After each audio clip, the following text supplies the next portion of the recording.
Hello students. My name is Ramandeep Singh and today we are going to discuss about the topic of Introduction to Information Security. So let's discuss introduction. Information security is what? It is a serious topic that needs to be included in the curriculum of every classroom that uses a computer. कोई भी classroom जिसमें हमारे पास एक computer use हो रहा है या वहाँ पे ये जो चीज़ है ये बहुत ज़रूरी है and it is important for the teachers, administrator, technology coordinators, जितने भी उस कंप्यूटर को सिस्टम को यूज़ कर रहे हैं, चाहे वो टीचर्स हैं, एडमिनिस्ट्रेटर हैं या कोई कोऑर्डिनेटर है, तो हमें जो उस सिस्टम की सिक्योरिटी है उसका ध्यान रखने के लिए ये कॉन्सेप्ट को यूज़ करना पड़ता है, that is called information security. Second में पॉइंट पर लिखा है कि but it is equally important that the students understand the basics of the information security in order to protect themselves, their work and school environment. So what is that? कि ये उतना ही important students के लिए भी है because वही students उसी system को यूज़ करेंगे स्कूल एनवायरनमेंट में और उसी सिस्टम की इंफॉर्मेशन को हमने सिक्योर करना है। So now that we all want to include information security as a topic in our classroom, so हम डिस्कस करते हैं आगे कि इसके आइडियाज़ को कैसे इम्प्लीमेंट किया जा सकता है। What is information security? The protection of information, that is called information security. Information कहाँ है? सिस्टम के अंदर and its critical elements including systems, hardware that use, store and transmit that information. वो हार्डवेयर या सिस्टम जो इस information को use करेगा और उसे स्टोर करेगा और उसे आगे ट्रांसफ़र करेगा, उस हार्डवेयर को और साथ में उस इंफॉर्मेशन को प्रोटेक्ट करना, this is called information security. Necessary tools भी हमें दिए हैं कि हम पॉलिसीज़ बनाएंगे, अवेयर करेंगे लोगों को, ट्रेनिंग देंगे, एजुकेशन देंगे इस चीज़ में, ताकि जो थ्रेट है आजकल इंफॉर्मेशन का, जैसे हम साइबर क्राइम लगा लें या सिंपल सी चीज़ है किसी की पासवर्ड हैक हो गया है या फिर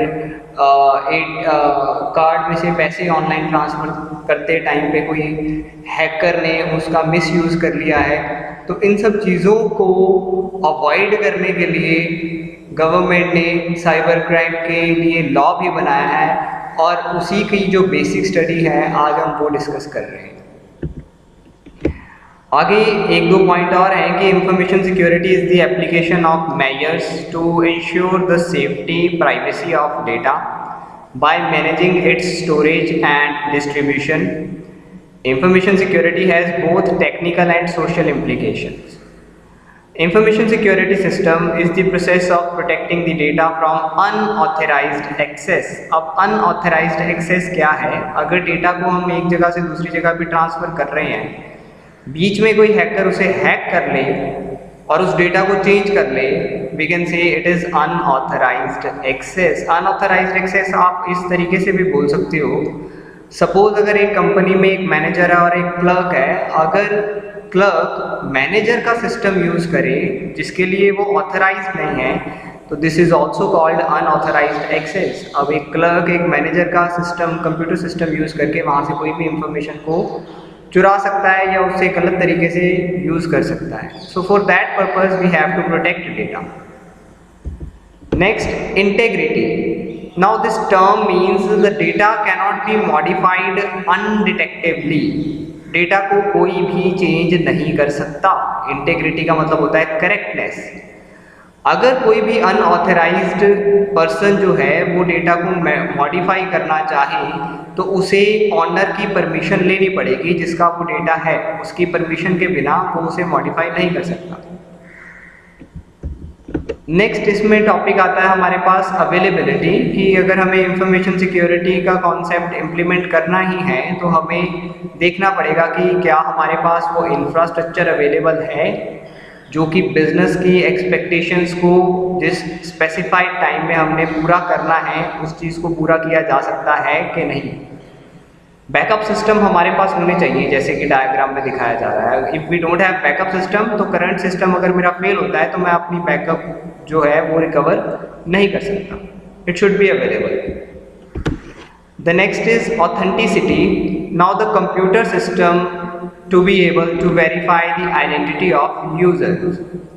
जैसे हम लॉगिन करते हैं तो आ जाता है ना यूज़र 1, यूज़र 2, यूज़र 3, तो दिस इज ऑथेंटिसिटी कि यूज़र 1 का डेटा अलग होगा, 2 का अलग होगा, 3 का अलग होगा। ये सिस्टम के ऊपर डिपेंड करता है कि वो हर एक को वेरीफाई करे।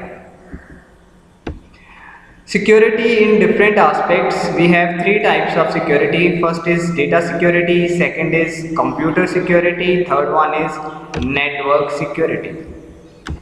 Now data security, as the term means, it secures the data. Data security is the method of protecting the data from unauthorized use. कोई भी unauthorized user इसको use ना कर सके।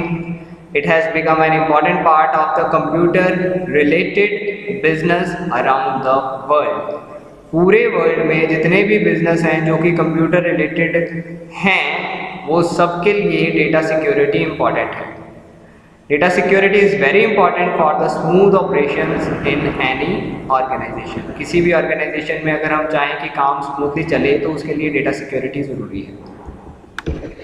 Next we have computer security. Every computer is susceptible to the different attacks. It is the responsibility of the computer user who manages the security of the computer to protect it from these attacks. अब ये attack हो कैसे तरीके के सकते हैं, जैसे हमने थर्ड स्टेप में या पॉइंट में डिस्कस किया है, ये स्पाईवेयर हो सकता है, एडवेयर हो सकता है, ट्रोजन हो सकता है, वेब फॉर्म्स हो सकते हैं। ये सब इंटरनेट सिक्योरिटी के लिए थ्रेट हैं और हैकर उन पे अटैक कर सकता है। जैसे हमें स्पैम मेल्स आ जाती हैं, ठीक है ना, जिनका हमारे लिए कोई यूज़ नहीं है, वो एज अ वायरस एक्ट करेंगी हमारे सिस्टम के लिए ताकि जो इंफॉर्मेशन है उसे हैक किया जा सके और सिस्टम को करप्ट किया जा सके। Next we have firewall software provides a security mechanism that protects your computer from unauthorized access. ठीक है, अब फायरवॉल, आपने एंटीवायरसेस तो सुने हैं, फायरवॉल भी यही मैकेनिज्म है कि आपके सिस्टम को कोई भी अनऑथराइज्ड यूज़र या हैकर हैक ना कर सके, चाहे उसमें इंटरनेट ऑन है तब भी। हमें मतलब कोई भी ऐसी मेल या कोई भी ऐसा virus during the internet attack हमारे सिस्टम पे नहीं कर सकता if we have installed firewall software in our system.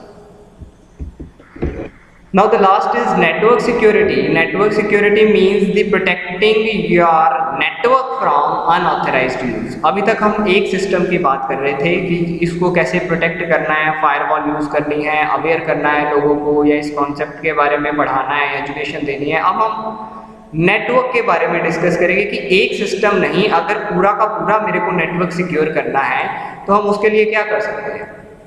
अब देखो, हमारे लिए नेटवर्क में तो नेटवर्क टेक्नोलॉजी यूज़ होगी, जैसे राउटर्स हो गए या स्विचेस हो गए, तो हम उन पे सिक्योरिटी इम्प्लीमेंट कर सकते हैं कि during the transmission of data from one network to another it is the responsibility of network devices, ताकि वो इतने इंटेलिजेंट हों कि वो देख सकें कि इसमें कौन सी चीज़ अनऑथराइज्ड है और उसे बाहर से ही ब्लॉक कर दिया जाए ताकि वो चीज़ नेटवर्क के अंदर ही ना आ सके।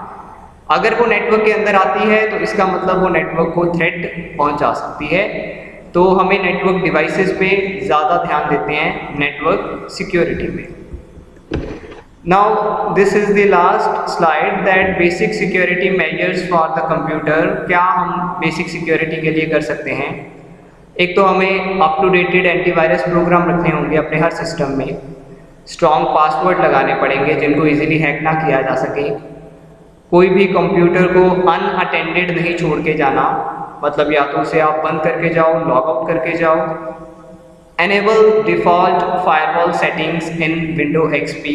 अब विंडो एक्सपी के साथ ही ये फायरवॉल का सिस्टम आपको मिलता है जो कि अनऑथराइज्ड यूज़र से हमें प्रोटेक्ट करता है। तो जो डिफ़ॉल्ट फायरवॉल है उसे एनेबल करके रखिए जब भी आप स्पेशली इंटरनेट यूज़ कर रहे हैं तब। Keep your operating system up to dated, encrypt your critical files. जो भी फाइल्स आपको लगती हैं बहुत इंपॉर्टेंट हैं उन्हें इनक्रिप्ट कर लीजिए, उन पर अलग से पासवर्ड लगा लीजिए। Take regular backup of your data.